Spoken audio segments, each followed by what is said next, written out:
अच्छा महाराज, ये काम और ये क्रोध आता कहां से? बोले रजोगुण समुद्भव, रजोगुण से उत्पन्न होता है। रजोगुण से काम क्रोध लोभ की उत्पत्ति होती है। तो राजा परीक्षित ने कहा गुरुदेव ये रजोगुण कहां से आता है? तो भगवान सुखदेव ने कहा ये तेरा शरीर ही त्रिगुणात्मिका प्रकृति का बना है। तो बोले व्यक्ति को चाहिए कि अपने जीवन में सत्गुण की वृद्धि करे, रजोगुण बस जितना जरूरी ही उतना रखे, तमोगुण को बिल्कुल कम रखे। लेकिन राजन एक उपाय है। क्या? काम क्रोध लोभ में भले ही पाप कराने की क्षमता है, लेकिन उससे भी कई गुना ज्यादा क्षमता भगवान के नाम में है। अगर व्यक्ति भगवान के नाम को नित्य निरंतर जपता रहे, भगवान की कथा सुनता रहे, तो उसके जीवन में काम क्रोध लोभ पाप नहीं कराएंगे। और यही समझाने के लिए अजामिल चरित्र सुनाया है। अजामिल चरित्र के द्वारा भगवान के नाम की महिमा का गान किया है। नारायण नाम के उच्चार से अजामिल मुक्त हो गया। बोलिए श्रीमन्नारायण भगवान की जय। श्रीमन्नारायण नारायण नारायण, नारायण नारायण नारायण, श्रीमन्नारायण नारायण नारायण, श्रीमन्नारायण नारायण नारायण, बद्री नारायण नारायण नारायण, बद्री नारायण नारायण नारायण, सत्य नारायण नारायण नारायण, नारायण नारायण नारायण, श्रीमन्नारायण नारायण नारायण, श्रीमन्नारायण नारायण नारायण, श्रीमन्नारायण नारायण हरि बोल, नारायण श्रीमन्नारायण नारायण नारायण, बद्री नारायण नारायण नारायण, बद्री नारायण नारायण नारायण, सत्य नारायण नारायण नारायण, सत्य नारायण नारायण नारायण, राम नारायण नारायण नारायण, राम नारायण नारायण नारायण, कृष्ण नारायण नारायण नारायण, सत्य नारायण नारायण नारायण, सद्गुरु नारायण नारायण नारायण, सद्गुरु नारायण नारायण नारायण, हम भी नारायण नारायण नारायण, हम भी नारायण नारायण नारायण, तुम भी नारायण नारायण नारायण, तुम भी नारायण नारायण नारायण, सब में नारायण नारायण नारायण, सब में नारायण नारायण नारायण, सब में नारायण नारायण नारायण, सब में नारायण नारायण नारायण, धरती में नारायण नारायण नारायण, धरती में नारायण नारायण नारायण, आकाश में नारायण नारायण नारायण, नभ में नारायण नारायण नारायण, कण कण कण कण नारायण नारायण नारायण, कण कण नारायण नारायण नारायण, भजमन नारायण नारायण नारायण, नारायण नारायण नारायण, भजमन नारायण नारायण नारायण, भजमन नारायण नारायण नारायण। भगवान नाम की महिमा का प्रकाशन किया है। भगवान नारायण के नाम का उच्चार करके अजामिल जैसा पापी भी भगवान के धाम में गया है। तो काम क्रोध लोभ में पाप कराने की क्षमता है, लेकिन जिस व्यक्ति ने भगवान के नाम का आश्रय लिया तो पापों में अरुचि पैदा हो जाती है। एक बार भगवान के नाम में रुचि पैदा हुई, प्रभु की कथा में रुचि पैदा हुई, तो संसारी विषय, ये काम क्रोध लोभ जनित जो विषय हैं, सब तुच्छ क्षुद्र और व्यर्थ लगते हैं, अरुचि पैदा हो जाती है। भूल न देहि कुमार अग पाओ। तो भगवान के नाम का सदा आश्रय लें। भागवत जी में एक राजा हुए प्राचीन बरही। राजा प्राचीन बरही कर्म मार्ग में बड़े निपुण थे। वे हिंसक यज्ञ किया करते थे। एक बार उनके पास देवर्षि नारद पधारे और कहा, राजन, ऐसे हिंसक यज्ञों के द्वारा आप अपना किस प्रकार का कल्याण करना चाहते हैं? कल्याण का मतलब जानते हो, दुख की आत्यंतिक निवृत्ति और परमानंद की प्राप्ति का नाम कल्याण है। और वह कल्याण ऐसे हिंसक यज्ञों के द्वारा नहीं होगा। बंद करो। इन यज्ञों में जिन पशुओं की आप बलि दे रहे हो, वो सब के सब प्रतीक्षा कर रहे हैं। जरा आंख उठाकर आकाश में देखो, आपके मरने की बाट जो हो रहे हैं, सब एक एक करके बदला लेंगे। इसलिए बंद करो ये हिंसाचार, ज्ञान की ओर बढ़ो। और देवर्षि नारद ने राजा प्राचीन बरयू को पुरंजनोपाख्यान सुनाया है, ज्ञानोपदेश किया है, और नारद जी के उपदेश से प्राचीन बरही मुक्त हुए। उन्हीं प्राचीन बरही के पुत्र हुए प्रचेता, प्रचेताओं के पुत्र हुए दक्ष। दक्ष ने अघमर्षण तीर्थ में जाकर हंस गुह्य स्तोत्र से भगवान की स्तुति की। भगवान प्रसन्न हुए और कहा, तुम पंचजन नामक प्रजापति की पुत्री अस्निकी नामक कन्या से विवाह करो और सृष्टि का विस्तार करो। इन्होंने विवाह किया और अपनी पत्नी में से 10,000 पुत्र प्रकट किए। सबके सब हरियाश्व कहलाए हैं। लेकिन गृहस्थी बनने के पहले ये सब के सब नारायण सरोवर में तपस्या करने को गए। पहुंच गए देवर्षि नारद। नारद जी ने कहा, नारायण नारायण नारायण, क्यों आप सब लोग यहाँ क्या करने आए हैं? बोले तपस्या। अच्छा, फिर तपस्या करने के बाद? बोले शादी करेंगे, विवाह करेंगे, बच्चे होंगे। नारद जी ने कहा, नारायण नारायण नारायण नारायण, तपस्या का फल शादी है कि भगवान? अरे तपस्या करने आए हो तो भगवान की प्राप्ति करो। और नारद जी ने ऐसा ज्ञानोपदेश किया, ऐसा उपदेश किया कि 10 के 10,000 सन्यासी हो गए। दक्ष प्रजापति की आशाओं में पानी फेर दिया। इन्होंने सोच रखा था कि 10,000 बहुएं आएंगी, मेरा अच्छा लंबा चौड़ा परिवार होगा, लेकिन नारद बाबा ने सबको सन्यासी बना दिया। अब पुनः दक्ष प्रजापति ने अपनी पत्नी में से 1,000 पुत्र प्रकट किए। ये शबलाश्व कहलाए। ये भी अपने बड़े भाइयों की तरह नारायण सरोवर में तपस्या करने को गए। पहुंच गए देवर्षि नारद। नारायण नारायण नारायण नारायण नारायण। इनसे भी वही प्रश्न किया, किस लिए आए हो? बोले तपस्या करने। बोले तपस्या के बाद? बोले शादी करेंगे। नारद जी ने कहा, आपके बड़े भाइयों ने शादी की? बोले ना।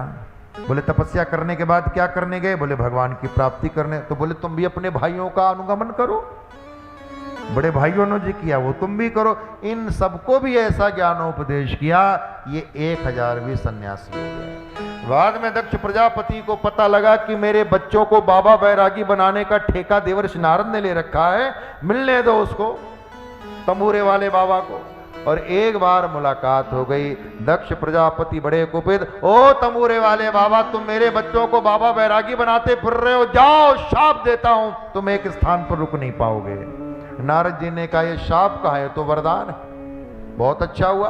अब हमारे आश्रम में कोई आवे तो ही हम भागवत कथा सुनावे, ये बात ना रही। अब तो हम गांव गांव, कस्बे कस्बे, शहर शहर, नगर नगर, महानगर, सब जगह जाकर के, यहां तक कि हम अपने प्यारे निजामाबाद शहर में भी जाकर के श्रीमद् भागवत की कथा लोगों को सुनाएंगे। तो हमारा काम ही है लोगों को, जीवों को भगवान की ओर मोड़ना, भगवान की ओर अभिमुख करना। अब ब्रह्मा जी के समझाने से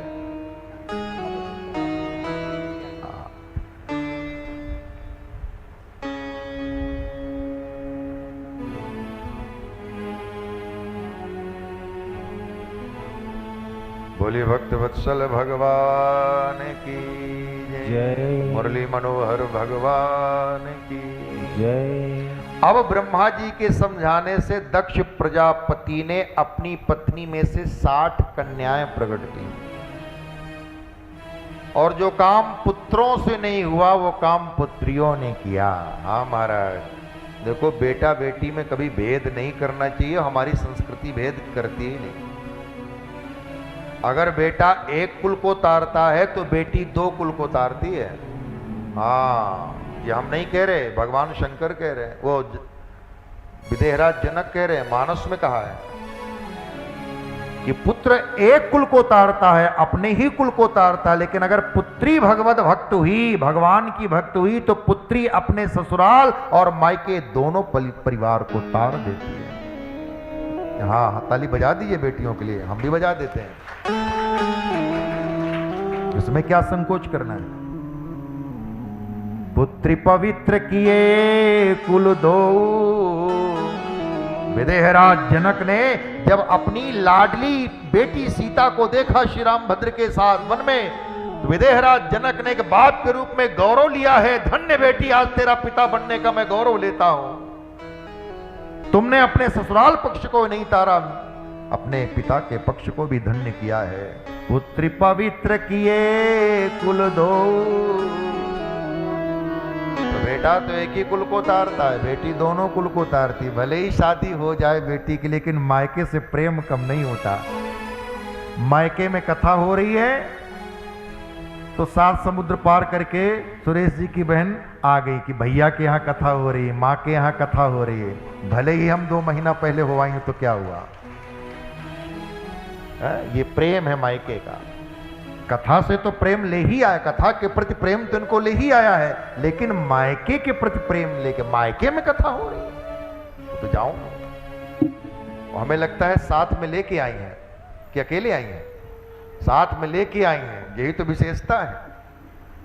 बेटा परदेश में हो, बेटी परदेश में हो, मायके में कोई आवश्यकता पड़ जाए तो बेटा अकेले, प्रायः, मतलब हम 100% नहीं कह रहे इसको, अन्यथा बेटा प्रायः अकेले आएगा। बहू कहेगी अब आप चले जाइए वहां, मैं यहाँ बच्चों को देख रही हूँ, स्कूल भेजना है, कुछ और काम है, आप चले जाइए, वो आइए। लेकिन जब बेटी आती है तो पति से कहेगी वो काम जितना भी जरूरी हो बाद में कर लीजिएगा, आप घर में साथ चलते हैं। ये बेटी का स्वभाव होता है हमारा। नहीं है, बेटे भी हैं, ऐसा नहीं कि 100% नहीं हमने कहा, लेकिन प्रायः बेटियां आएंगी तो दामाद को साथ लेके आती, चलिए आप भी चलिए, क्या 2-4 दिन में हुआ जाए। तो पुत्र पवित्र किए कुल दो। कितनी भी बूढ़ी हो जाए स्त्री, लेकिन मायके के प्रति प्रेम नहीं छोड़ता, और न छूटना चाहिए। तो जो काम बेटों से नहीं हुआ वो काम बेटियों ने किया। 60 कन्याएं प्रकट हुई, 60 में से 27 चंद्रमाओं को दिया है, 13 कश्यप को दिया है, जिसमें दिति हैं, अदिति हैं, कद्रु हैं, वनिता। दिति दैत्यों की मां बनी है, अदिति देवों की मां बनी है, कद्रु सर्पों की मां बनी और वनिता पक्षियों की मां बनी। सकल संसार के पक्षियों की मां कौन है? वनिता। सकल संसार के सर्पों की मां कौन है? कद्रु। और दैत्यों की मां है दिति, और देवताओं की मां है अदिति। पिता एक है कश्यप, लेकिन इन देवों और दैत्यों में सदा संग्राम, सदैव युद्ध होता रहता है। देवता का है क्या है? हमारे ही अंदर की सत प्रवृत्तियां देवता हैं और हमारे भीतर की दुष्प्रवृत्तियां ये दैत्य हैं। सत प्रवृत्तियों में और दुष्प्रवृत्तियों में नित्य संघर्ष होता रहता है। एक बार की बात है, देवराज इंद्र स्वर्ग की सभा में बैठे, नाच गान चल रहा है, अप्सराएं नृत्य कर रही हैं, मृदंग के ठेके में अप्सराएं नाच रही हैं। तभी देवगुरु बृहस्पति आए। इंद्र ने देखा कि गुरुदेव आए हैं, लेकिन देखा अनदेखा कर दिया। गुरुदेव बृहस्पति समझ गए कि इंद्र ने देखा लेकिन अनदेखा कर रहे हैं, कोई बात नहीं, सदगुरु हैं। वहां से चले गए और चले ही नहीं गए, अंतर्धान हो गए। बाद में इंद्र को अपनी भूल का एहसास हुआ तो इंद्र अपने गुरुदेव के पास क्षमा मांगने गए, लेकिन गुरुदेव तो अंतर्धान हो गए थे। देवता और दैत्य में यही अंतर है, गलती सबसे होती है, ऐसा कोई नहीं है जो गलती ना करे, लेकिन जो अपनी भूल को सुधार ले, स्वयं उस भूल को जान ले या दूसरों के बताने पर उस भूल का एहसास कर ले, उसका नाम देवता है। और दैत्य कौन है? वो ये मान के चलते हैं कि हम और गलती, तो वो गलती मानते नहीं, और अगर दूसरा कोई उनको गलती बतावे, आईना दिखावे, तो आईना तो बाद में तोड़ते हैं, दिखाने वाले को पहले तोड़ते हैं। ये दैत्य। इसलिए जो भूलें हो जाएं, उन भूलों को स्वीकार करो। क्षमा समझदार और वीर व्यक्ति मांगता है। अगर भूल हो जाए तो क्षमा मांग लेनी चाहिए। तो देवता गए हैं बृहस्पति जी के पास, लेकिन वो अंतर्धान हो गए। ये समाचार मिला दैत्यों के गुरु शुक्राचार्य को, और शुक्राचार्य ने दैत्यों से कहा कि इस समय आक्रमण करो, तुम्हारी विजय सुनिश्चित है।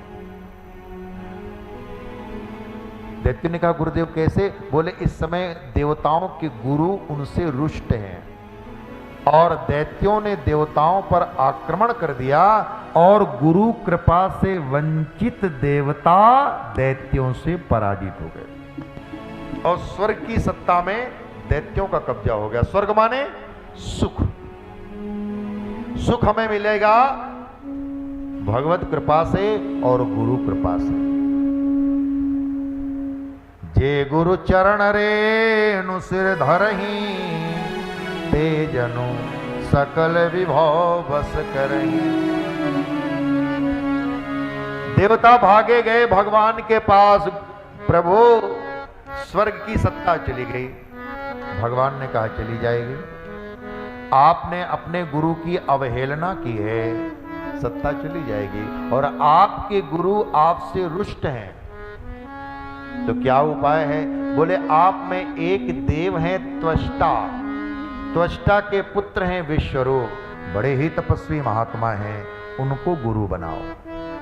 देवता आए और विश्वरूप को गुरु बनाया। यद्यपि विश्वरूप ने मना किया, लेकिन देवराज इंद्र ने विश्वरूप को मना लिया और विश्वरूप देवताओं के गुरु बने। और विश्वरूप ने देवताओं को नारायण कवच की विद्या दी, और नारायण कवच की विद्या के प्रभाव से देवराज इंद्र ने पुनः स्वर्ग की सत्ता प्राप्त कर ली। दैत्य पराजित हो गए। ये नारायण कवच विश्वरूप ने देवताओं को दिया है। स्नान आदि करके साफ सुथरे कपड़े पहनकर पवित्र आसन पर बैठे, द्वादशाक्षर अष्टाक्षर मंत्रों के द्वारा हृदय आदि अंग न्यास करें और घी का दीपक जला करके भगवान से प्रार्थना करें, हे हरि हर स्थान में हर समय हर प्रकार से आप मेरी रक्षा करें। जो नारायण कवच का नित्य पाठ करता है उसके अंदर बाहर के शत्रुओं का नाश होता है और घर में लक्ष्मी की समृद्धि की वृद्धि होती है। तो 4 श्लोक हम सुना देते हैं। हरि ओम हरिर्विदध्यान् मम सर्वरक्षा न्यस्तांग्रि पद्म पतगेन्द्र पृष्ठे दरारि चरमासि गदेषु चाप पाशां दधानोऽष्ट गुणोऽष्ट बाहु जलेषु मां रक्षत मत्स्यमूर्ति यादो गणेभ्यो वरुणस्य पाशात् स्थलेषु मायावटवामनो व्यात् त्रिविक्रमः खेवत विश्वरूपः दुर्गेष्वटव्याजमुखादिष्प्रभु पायार्णसंघो सूर्योत्पारिः विमुञ्चतो यस्य महाट्टहासम् दिशो विनेदुर्न्यपतंशगर्भाः रक्षत्वसो माध्वनियज्ञकल्पः सदंस्तुर्योन्नीतिधरो वराः रामो त्रिकूटेष्वत विप्रवासे सलक्ष्मणो व्याद्भरताग्रजोस्मान्। ये नारायण कवच के नित्य पाठ से आपके भीतर के शत्रु और बाहर के शत्रु परास्त होंगे, घर में लक्ष्मी की वृद्धि होगी। लेकिन एक दिन की बात है, विश्वरूप यज्ञ कर रहे थे। सकल विश्व को विष्णु रूप देखने वाले विश्वरूप के मन में कोई भेद नहीं था। देवताओं को तो यज्ञ भाग दे ही रहे थे, दैत्य यज्ञ भाग मांगने आए तो दैत्यों को भी यज्ञ भाग देने लगे। यह देख इंद्र को आया गुस्सा और यज्ञ कर रहे विश्वरूप की कर दी हत्या। 3 सिर थे, तीनों काट दिए, ब्रह्म हत्या लगी इंद्र को। और उस ब्रह्म हत्या को 4 लोगों ने ग्रहण किया, या 4 लोगों ने स्वीकार किया, या फिर 4 लोगों को देवराज ने इंद्र दिया, बदले में उन 4 लोगों को वरदान दिया। वो 4 लोग कौन हैं? ब्रह्म हत्या का चतुर्थांश भाग धरती ने ग्रहण किया, चतुर्थांश भाग वृक्षों ने ग्रहण किया, चतुर्थांश भाग नदियों ने ग्रहण किया और चतुर्थांश भाग स्त्रियों ने ग्रहण किया। बदले में इन 4 ने इंद्र से वरदान प्राप्त किया है। एक भाग धरती ने ग्रहण किया, जो धरती में ऊसर दिखाई देता है, यह धरती के द्वारा इंद्र के की गई ब्रह्म हत्या का स्वीकार किया गया चतुर्थांश भाग। बदले में धरती को वरदान मिला कि तुम्हारे जहां कहीं भी गड्ढे होंगे समय आने पर अपने आप भर जाएंगे। नदियों में जो फेन दिखाई देता है वो स्वीकार किया गया चतुर्थांश भाग है। और नदियों को वरदान मिला कि बाहर से भले ही तुम सूख जाओ लेकिन तुम्हारा मूल कभी नहीं सूखेगा, ये वरदान मिला।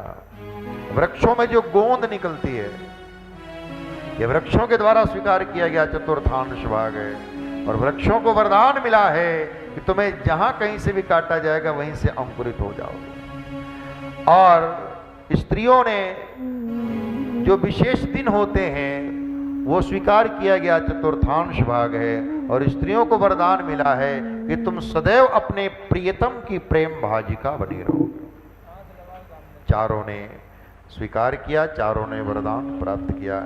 लेकिन विश्वरूप की हत्या के बाद विश्वरूप के पिता त्वष्टा को अच्छा नहीं लगा। एक तो मेरा बेटा गुरु बन नहीं रहा था, बना तो इंद्र ने हत्या कर दी। अब मैं इंद्र को मारने वाला ऐसा पुत्र उत्पन्न करूंगा, यज्ञ करूंगा। और त्वष्टा ने यज्ञ आरंभ किया है, लेकिन क्रोध में है, आवेश में है, मंत्रोच्चार में चूक हो गई। यज्ञ से बेटा तो हुआ लेकिन इंद्र को मारने वाला नहीं, इंद्र के हाथों मरने वाला वृत्तासुर प्रकट हुआ। और वृत्तासुर दैत्यों की सेना को साथ लेकर के इंद्र पर आक्रमण कर दिया। भयंकर युद्ध हुआ। इंद्र ने बड़ा प्रयत्न किया वृत्तासुर को मारने का, लेकिन वृत्तासुर मरा। भागे इंद्र गए भगवान के पास और कहा, प्रभु वृत्तासुर मर नहीं रहा। भगवान ने कहा, गजब के हो, बार बार भूल कर रहे हो, गुरुदेव की अवहेलना कर रहे हो, संकट में पड़ते हो, मेरे पास चले आते हो।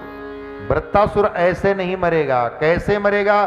दधीच मुनि की अस्थियों से अस्त्र बनाया जाए, उससे वृत्तासुर की मृत्यु होगी। जाओ दधीच मुनि के पास, उनकी अस्थियों की याचना करो। सारे देवता आते हैं दधीच मुनि के पास, नैमिषारण्य में वो स्थान है। अब कैसे देवराज इंद्र कह दें कि हमको अपनी अस्थियां दे दो? दधीच मुनि ने कहा, देवगण आप लोगों के आने का प्रयोजन क्या है? तब देवताओं ने बताया दधीच मुनि ने कहा कोई बात नहीं, इस शरीर से हमें जो प्राप्त करना था हमने प्राप्त कर लिया, अब यह शरीर अगर परोपकार के लिए जा रहा है तो मुझे कोई दिक्कत नहीं।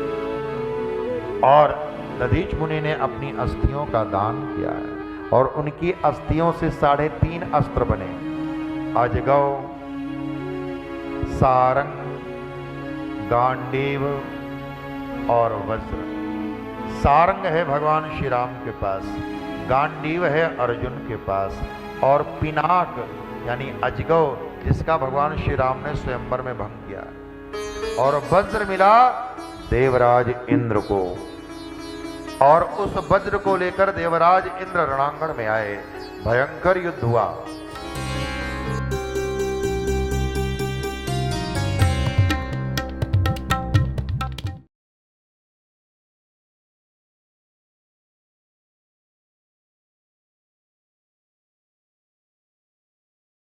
आनंद टीवी से जुड़ने के लिए आप हमें व्हाट्सएप करें 9277395752 पर।